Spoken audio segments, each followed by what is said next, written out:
Chaos Lords of Tzeentch crushing it in patch 6.3.4.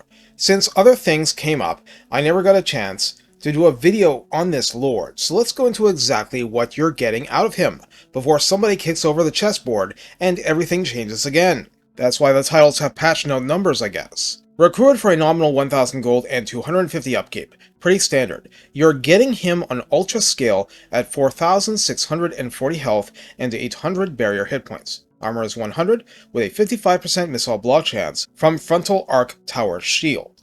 Missile resistance 15% reduces damage of what actually hits. Leadership 75 is just plain solid. Speed 33 and charge speed 40 aren't anything to be ashamed of on foot. Serious cardio going on. Melee attack begins at 50 and is magical attack. You'll see soon why the former is highly respectable. The latter is, like Barrier HP, a Tzeentch perk. Attack interval is the standard 4 seconds. Medium splash target size means centaurs on down, not minotaurs. Max targets damaged by splash is 5. That's a great figure here. Melee defense begins at 60, and few begin with better.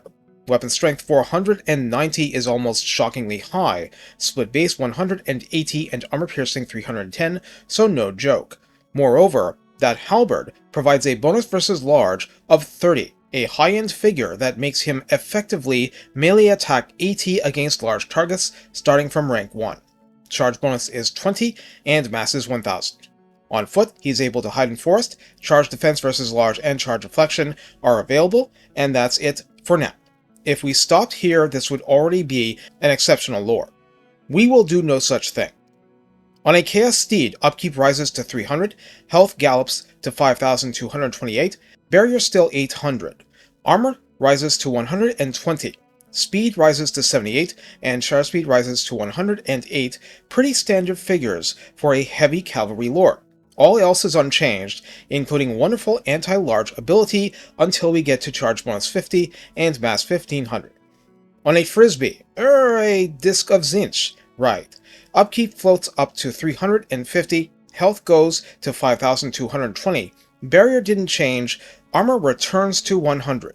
In flight, we have speed 95 and charge speed 105, extremely respectable figures.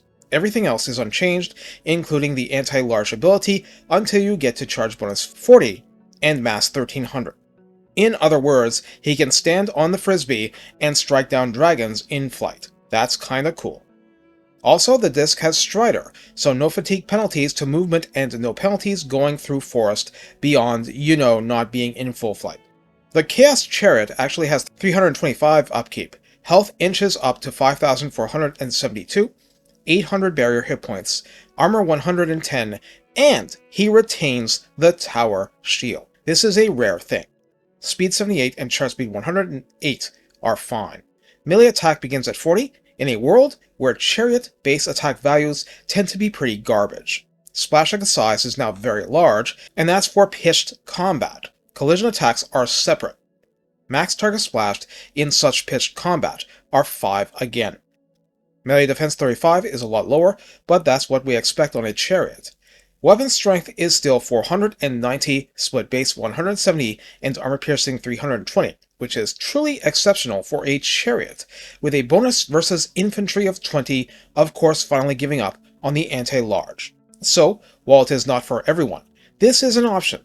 Charge bonus becomes a snazzy 80 and mass is 1500, which is not as high as some. The blue line is the same as any other Warriors of Chaos general. It's worth noting that the red line skill capstone is Change or Die, granting 20% ward save in a radius instead of a melee attack or defense bonus along with the leadership boost. Available for rank 2 on, Hearts of Iron in the top line gives minus 15% fatigue buildup for his entire army. Voice of the Dark Gods increases leadership aura by 40%. At rank 8, Aura of Chaos can slap on extra 10% missile resistance. In the main combat line, Infernal Champion gives plus 10% weapon strength for 1 pip, and as I said, he starts out strong there even in his base multiplayer form. At 2 pips, Devastating Charge provides plus 30 charge bonus flat. Great stuff. Thick-Skinned is plus 15 armor at 2 pips. Worth it? Probably not as your first option, but it helps, sure. Hard to hit is plus 12 melee defense at 2. Deadly Blade is plus 12 melee attack at 2. Foe Seeker is almost refreshingly normal, raising speed and charge speed plus 25% and giving relief from fatigue as a bonus. Woundmaker is plus 20% weapon strength at 2, Scarred Veteran plus 15% health at 2, Indomitable plus 12 leadership at 2, Blade Shield is another plus 12 melee defense at 2, and Colossal Strike is extra bonus versus large, even on the Chariot, and more damage is always welcome. Since traits are going to be very individual in a fun way, let's look at the personal line that won't change like that. At rank 10, you can begin with Skull Crusher, handing you melee attack plus 5 and armor piercing plus 50 per each and every landed melee strike forever. This guy is quite a bruiser. After this, you can pick from 2 pips immediately that are not mutually exclusive. Rampant Destroyer grants Heroic Killing Blow, which doesn't do much. All it does is increase both types of melee damage by 50% for 25 seconds, and can stack with other sources like these skills, Colossal Strike, etc. No biggie. Unflinching Soldiers slaps 10% physical resistance on Chaos Warriors, Chaos Knights, and chosen in that army. It doesn't specify a type thereof. It's all of them. At rank 16, you can select Fate Marked. 1 pip applying the Gaze of Fate active ability, 14 seconds duration, 3 uses, 9-second cooldown, a single target is minus 40 melee attack during that time. Well, it's for turning duels and allowing gang beatings. Use it wisely. Brand of Tejas is the last one, giving Winds of Magic reserve capacity plus 10 to own army, so it's meant to help out your hero buds. And slap on the Paragon of Change aura, giving plus 0.2% barrier hit point heal within a 35-meter radius aura, and of course, this is on top of whatever was the rate of replenishment before. There are a couple of technologies to raise initial Lord recruit rank, but that's it for that. So how do we use the Chaos Lord of Tzeentch? This Lord knows what he is. He is a buffer of troops and a slayer of monsters, and not exactly bad in straight-up duels. He can resist a lot of ranged fire and is just stubborn. Incredibly stubborn. He obviously does nothing for your spellcasting needs, but if you have that at all covered, plop a Flamestorm over him and any issues dealing with blobs are gone along with the blob.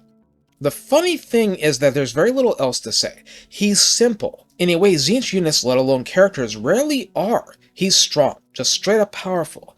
I will mention that putting him on a disc and having him lead Doom Knights against an enemy dragon is one of the most fun and awesome things you can do with him. And the more the dragon attacks him, the less it's hitting Doom Knights, because splash will not spread past the character because of how that mechanic works. And that's all the better for you.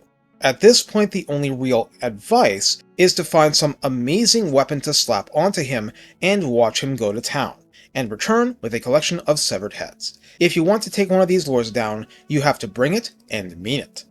So let's celebrate the simplicity and wrap it up. Take care and have fun using these guys to achieve change via the sword, and the club, and the lance, and the axe, and the halberd.